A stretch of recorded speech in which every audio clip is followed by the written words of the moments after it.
اتنے اداس دل شکستہ کیوں ہو یاران طریقت؟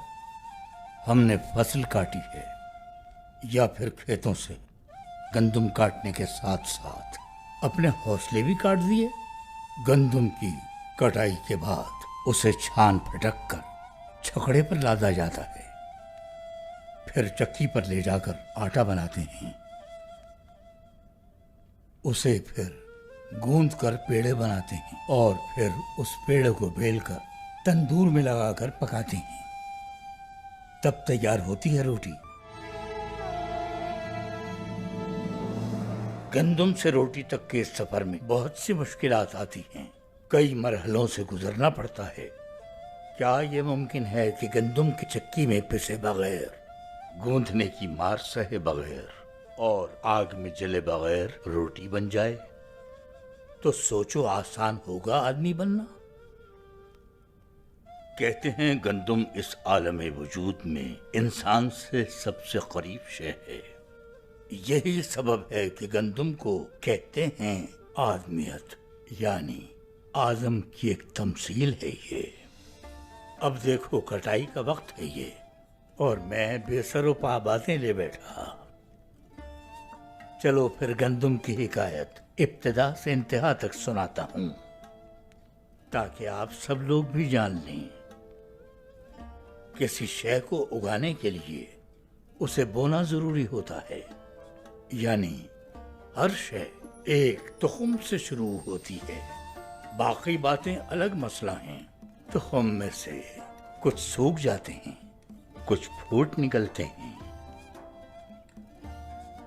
مگر گندم تو بذات خود ہے ہی ایک تخم، چنانچہ یہ شروع ہی سے موجود ہے تو مگر افزائش نسل کے لیے تو ایک نر اور ایک مادہ کی ضرورت ہوتی ہے۔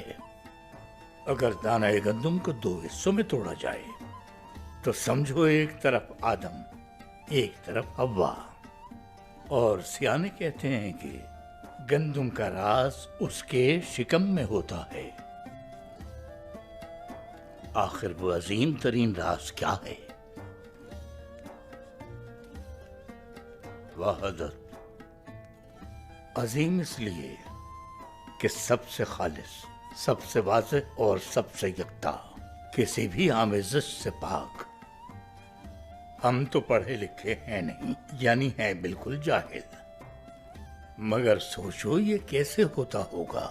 ایسے ہوتا ہے کہ ہمارا رب کن یعنی ہو جا کہتا ہے تو مسئلہ نہیں رہتا۔ کن ہو جا، ہو گیا، ہونا ہی تھا۔ اب بال کی کھال نکالنا حماقت ہے، حالانکہ میں آگے بھی بتا سکتا ہوں، مگر یہ راز کی بات ہے۔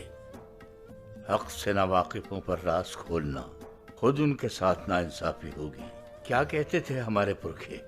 شیر خوار کو گندم نہیں دی جاتی کیونکہ اس کے دانت نہیں نکلے۔ عشق سے عاری انسان حیوان ہے۔